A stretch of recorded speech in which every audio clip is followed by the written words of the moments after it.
93 میں بھی انتخابات میں حصہ نہیں لیا تھا قومی اسمبلی کے، تو اس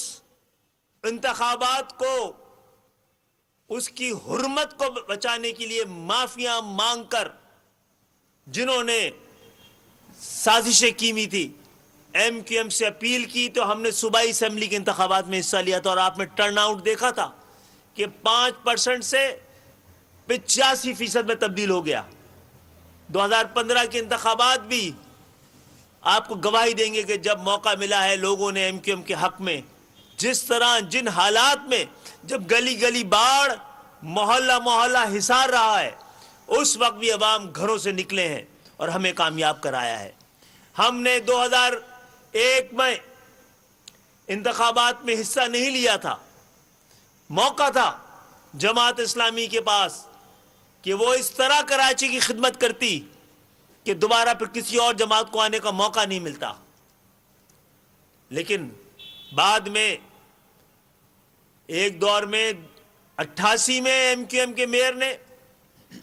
اور 2005 میں ایم کیو ایم کے میئر نے، یہی وہ ادوار ہیں جس کو کراچی میں مثال کے طور پہ پیش کیا جاتا ہے۔ مشرف صاحب کے دور میں جو بلدیاتی اختیارات تھے، اس کی کامیابی کے لیے پورا پاکستان حتیٰ کہ لاہور کے میئر کو بھی کراچی کی ترقی اور کراچی میں ہونے والے کام کی مثال دینی پڑتی تھی۔ تو کراچی، حیدرآباد، سندھ کے شہری علاقوں کے عوام یقین رکھیں، امید رکھیں، حوصلہ رکھیں، ان کے وارث، ان کے ساتھی، ان کے بھائی اور بہنیں موجود ہیں۔ اس انتخابات کو کوئی قبول نہیں کرے گا، اس کی کوئی اخلاقی حیثیت نہیں ہے،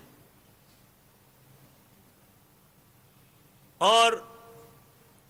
آنے والے دنوں میں آپ سب کو احساس ہو جائے گا۔ 93 میں جن لوگوں نے قومی اسمبلی میں ایم کیو ایم کے بائیکاٹ کے بعد جو ایم این ایز بنے تھے، وہ دوبارہ کبھی الیکشن لڑے ہی نہیں۔ ان کے ضمیر نے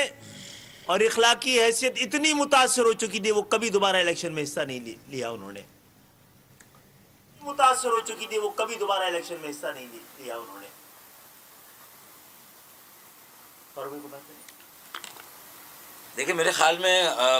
خالد مقبول صدیقی بھائی نے تو تقریباً ساری باتیں کہہ دیں۔ کل انہی خالد بھائی نے ایک بات کی تھی، اس کو دہرانا تھوڑا سا ضروری ہے کہ یہ